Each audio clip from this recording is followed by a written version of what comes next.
صحابیہ ہیں، رشتے میں حضور کی خالہ لگتی ہیں، بہت جانثار، نیک، پرہیزگار، صابر و شاکر خاتون تھی۔ ان کا ایک ہی بیٹا تھا، ابو عمیر۔ اولاد سب کو ہی پیاری ہوتی ہے، انہیں بھی ابو عمیر سے بہت پیار تھا۔ بالخصوص ان کے والد حضرت ابو طلحہ انصاری کو اپنے بیٹے سے بہت پیار تھا۔ خدا کا کرنا ایسا ہوا کہ حضرت ابو عمیر بیمار ہو گئے اور بیماری اتنی بڑھ گئی، بیٹا تو بیمار تھا ہی، اس کے ساتھ ساتھ حضرت ابو طلحہ بیٹے کے غم میں نڈال ہو جا رہے تھے۔ لیکن قربان جائیے صحابہ کرام کی نیکی سے محبت، صد مرحبا، گھر میں بیٹا بیمار تھا، اس کے باوجود حضرت ابو طلحہ انصاری مسجد میں نمازیں پڑھتے تھے، 500 نمازیں باجماعت ادا کرتے تھے، حضور کے درس میں شریک ہوتے تھے، قرآن کریم سیکھتے تھے، احادیث پابندی سے سنتے تھے۔ غرض کے بیٹے کے بیمار ہونے اور اس کا شدید صدمہ ہونے کے باوجود ان کی دینی مصروفیات میں کمی نہیں آئی۔ ہم اپنے دینی مصروفیات کو کم کر دیتے ہیں، اگر درس و بیان سنتے ہیں، گھر میں کوئی ایمرجنسی ہے، کوئی شدید بیمار ہے تو جلدی واپس چلے جائیں گے، جا کے ہم نے اس بیمار کا علاج تھوڑی کرنا ہے، یا ہم ڈاکٹر ہیں کہ ہم نے جا کے اسے دوائی دینی ہے یا ہم نے کچھ کرنا ہے۔ ہاں، نیک کام کر کے اس کے لیے دعا کریں گے تو شاید بیمار ہمارا ٹھیک ہو جائے گا۔ ان صحابی کے نیکی والے معمولات میں کوئی اس میں کمی نہیں آئی، وہ جاری رہے۔ ایک مرتبہ حضرت ابو طلحہ انصاری مسجد میں تھے کہ ان کے بیٹے ابو عمیر کا انتقال ہو گیا۔ اب ایک ماں کا بے مثال صبر دیکھیے، حضرت ام سلیم نے بیٹے کو ایک کمرے میں لٹا دیا، اوپر چادر ڈال دی، گھر والوں کو کہہ دیا کہ کوئی بھی ان کے ابو حضرت ابو طلحہ کو وفات کی خبر نہ دے، یہ خبر انہیں میں خود سناؤں۔ چنانچہ رات کو حضرت ابو طلحہ گھر آئے، بیٹے کی طبیعت پوچھی۔ اب دن بھر بیٹے کا انتقال ہو گیا، لاش گھر پڑی ہے، اطلاع نہیں دی کہ جا کے مسجد سے ان کے والد کو بلا لائیں کہ بیٹا فوت ہو گیا۔ ہمارے یہاں کیا ہوتا ہے، ایمرجنسی مچ گئی، 10 بندے دوڑتے ہوئے آتے ہیں، آپ کا فلاں فوت ہو گیا، فلاں فوت ہو گیا۔ اب انہوں نے اطلاع نہیں دی۔ رات کو جب اپنے معمولات سے فارغ ہو کر نمازیں پڑھ کے درس و بیان میں شرکت کر کے جب واپس گھر پہنچے تو بیٹے کی طبیعت پوچھی۔ حضرت ام سلیم نے کہا بہت اچھی حالت میں ہے، جب سے بیمار ہوا ہے آج جتنا پرسکون ہے اب کبھی ایسا نہیں تھا۔ پھر آپ نے شوہر کو کھانا دیا، اچھی طرح خاطر تواضع کی۔ جب دیکھا کہ اب حضرت ابو طلحہ پرسکون ہو چکے ہیں، مطمئن ہیں، تو کہا کہ یہ بتائیے اگر کوئی پڑوسی عارضی طور پر ہمیں کوئی چیز دے، پھر وہ چیز واپس مانگی جائے تو وہ شور مچانے لگ جائیں، تو ان کا ایسا کرنا کیسا ہے؟ حضرت ابو طلحہ نے فرمایا یہ تو بہت بری بات ہے کہ جو چیز عارضی لی تھی اب اس نے واپس لے لی، تو اس میں شور کیسا مچانا؟ اس کی چیز تھی، اس نے لے لی۔ حضرت ام سلیم نے کہا کہ اللہ پاک نے بطور امانت ہمیں بیٹا دیا تھا، اس نے واپس لے لی اپنی امانت۔ اللہ اکبر، ایک ماں کا کیسا صبر! حضرت ام سلیم نے کتنی ہمت دکھائی اور کیسی حکمت کے ساتھ غم کی خبر سنائی، سبحان اللہ۔ حضرت ابو طلحہ نے جب ایسی حکمت بری باتیں سنی تو آپ کو صبر آ گیا، آپ نے اللہ کی حمد بیان کی اور انا للہ و انا الیہ راجعون پڑھا۔ اگلے دن آپ بارگاہ رسالت میں حاضر ہوئے، ساری بات عرض کی، سرکار نے دعا دیتے ہوئے کہا اے اللہ پاک ان کے لیے ان کی رات میں برکت عطا فرما۔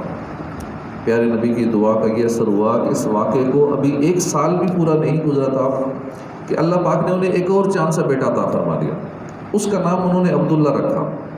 راوی کہتے ہیں کہ حضرت عبداللہ کی اولاد میں بڑے بڑے علماء پیدا ہوئے، یوں ان کے بے مثال صبر کا انہیں بہترین بدل عطا ہوا، بیٹا بھی ملا اور ان کا گھر علماء سے بھر گیا۔ اللہ پاک بڑا بے نیاز ہے، وہ ذرہ نواز ہے، ہم اس کے حکم پر عمل کریں، اس کی رضا پر راضی رہیں، مصیبت آئے، پریشانی آئے، مشکل پیش آئے، صبر کریں، انا للہ و انا الیہ راجعون پڑھیں، انشاءاللہ مصیبت میں آسانی بھی ملے گی، ڈھیروں ڈھیر ثواب بھی ملے گا، اللہ نے چاہے تو بہترین بدلہ بھی مل جائے گا۔ ہمارے عموماً لوگوں کا یہ ذہن بنا ہوتا ہے کہ صرف کسی کی وفات پر ہی پڑھتے ہیں انا للہ و انا الیہ راجعون، بعض دفعہ کسی موقع پر انا للہ پڑھ لیں تو لوگ حیران ہو کر پوچھتے ہیں کوئی فوت تو نہیں ہو گیا؟ کوئی اگر کہہ لیں نا کسی مصیبت پہ انا للہ و انا، لوگ فوراً سمجھتے ہیں لگتا ہے کہ بندہ فوت ہو گیا، کیونکہ لوگوں کا ذہن بن چکا ہے کہ صرف فوتگی پہ یہ پڑھا جاتا ہے۔ یاد رکھیے یہ مبارک کلمہ صرف کسی کی وفات پہ نہیں پڑھا جاتا، بلکہ بڑی مصیبت پر بھی پڑھنے کے لیے نہیں ہوتا کہ بڑی مصیبت کو آ جائے تو یہ پڑھنا ہے، ہر طرح کی مشکل میں یہ پڑھ سکتے ہیں۔ ذرا سی چھوٹی سی مصیبت آ گئی نا، کوئی 10-20 روپے کا نقصان بھی ہو گیا، انا للہ و انا الیہ راجعون پڑھ، اللہ پاک اس سے اچھا بدلہ عطا فرما دے گا۔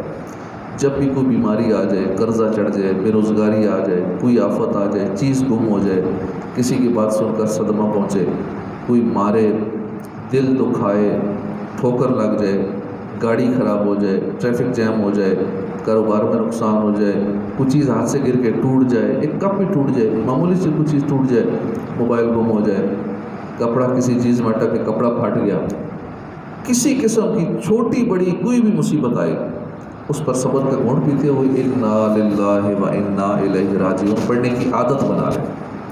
حضرت اکرمہ رضی اللہ عنہ سے مروی ہے کہ ایک مرتبہ رات کا وقت تھا، پیارے آقا صلی اللہ علیہ وسلم بھی تشریف فرماتے، اچانک چراغ بجھ گیا تو حضور نے انا للہ و انا الیہ راجعون پڑھا۔ میں نے عرض کی یہ بھی مصیبت ہے؟ فرمایا ہر وہ چیز مومن کو تکلیف جو پہنچائے وہ مصیبت ہے، اس پر اجر دیا جاتا ہے۔ مومن کو چھوٹی سی بھی، اب چراغ بجھ جانا، اب کوئی تکلیف بظاہر ہمیں نہیں لگتی، چراغ بجھ گیا بلب بند ہو جائے کیا تکلیف ہو، لیکن تھوڑی سی ہلکی سی جو محسوس ہوئی نا، اندھیرا ہو گیا یا پنکھا بند ہو گیا، ہلکی سی تکلیف جو ہمیں محسوس بھی نہیں ہوتی بعض کا، تو اس پر بھی مومن کو اجر ملتا ہے۔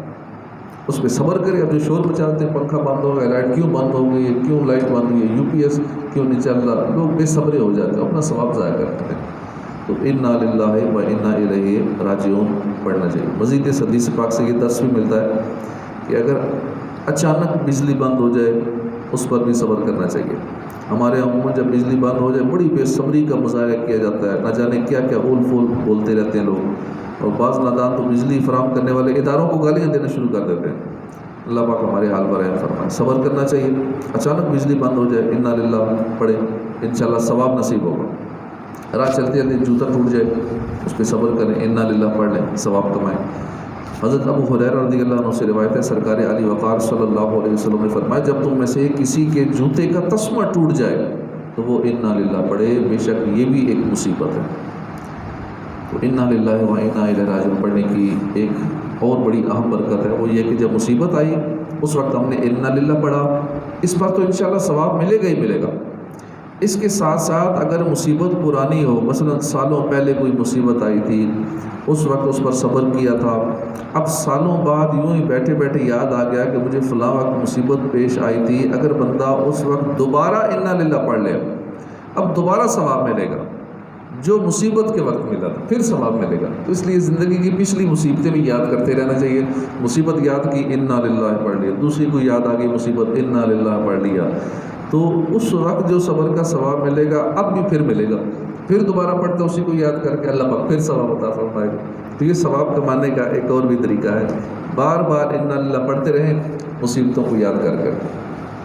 ایک روایت میں ہے کہ اگر مصیبت آنے کے 40 سال بعد دوبارہ وہ مصیبت یاد آئی، اس وقت انا للہ پڑھ لیا، تب بھی وہی ثواب ملا، وہی ثواب دیا جائے گا۔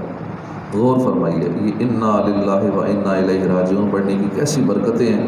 اللہ پاک ہمیں ہر چھوٹی بڑی پریشانی پر صبر کرنے، اللہ کی رضا پر راضی رہتے ہوئے انا للہ پڑھنے کی توفیق نصیب فرمائے۔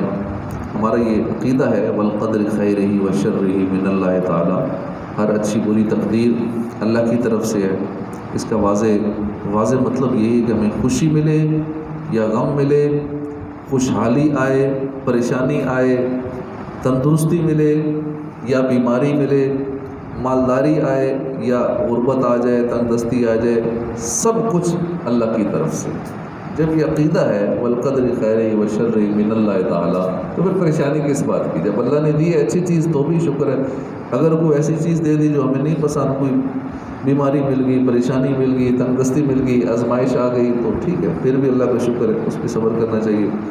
مگر ہمارے معاشرے میں ایک عجیب حالت ہے، لوگ بدشگونیاں لیتے ہیں۔ آج دکان پر کوئی گاہک نہیں آیا تو بدشگونی، کام اچھا نہیں چل رہا تو بدشگونی، آنکھ پھٹ رہی تھی بدشگونی، کہیں جاتے راستے میں کوئی مشکل پیش آ گئی بدشگونی، مصیبت آ گئی، مشکل پریشانی آ گئی بدشگونی، مختلف باتیں، مختلف وہم یوں ہی دل میں پالے رکھتے ہیں۔ صبح صبح کسی اندھے سے ملاقات ہو گئی، ایک آنکھ والا مل گیا، کوئی لنگڑا مل گیا، کوئی کالا کوا، کوئی بلی سامنے سے گزر گئی، کام پر جاتے ہوئے رستے میں بری آواز سن لی تو بدشگونی، اب تو میرا کام نہیں چلے گا، دنوں سے بدشگونی لیتے ہیں، ایمبولینس کی آواز سن لی تو بدشگونی، فائر بریگیڈ کی آواز سنی بدشگونی۔ تو اسی طرح وہ جو اخباروں کا حال، اخباروں کے اندر ستاروں کے بارے میں لکھا ہوتا ہے، بس اس کو ستاروں کے حساب کتاب دیکھ کے پریشان ہو جاتے ہیں کہ یہ جو میرے ستارے کے بارے میں تو یہ لکھا ہوا ہے۔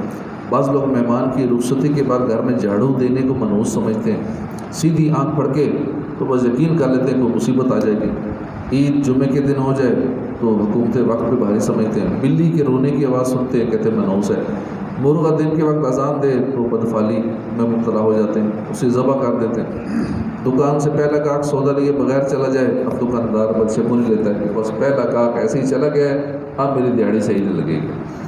اللہ پاک ہمارے حال پر رحم فرمائے۔ یہ صرف وہمی باتیں ہیں، اس سے بچنا لازمی ہے۔ جب بھی کوئی مصیبت آئے، پریشانی آئے، مشکل آئے، الٹا کام ہو جائے، دکان پر گاہک نہیں آتا، آفس میں کام ٹھیک نہیں چل رہا، بیمار ہو گئے، چوری ہو گئی ہے، اللہ پاک پر یقین رکھیے، صبر کیجئے، انا للہ و انا الیہ راجعون پڑھ کر ثواب کمائیے۔ بدشگونی لینے سے کیا ہوگا؟ کچھ بھی نہیں ہوگا، مصیبت وہ جو آ چکی ہے، بدشگونی لیں گے صبر کرنے اور انا للہ پڑھنے کے ثواب سے محروم ہو جائے۔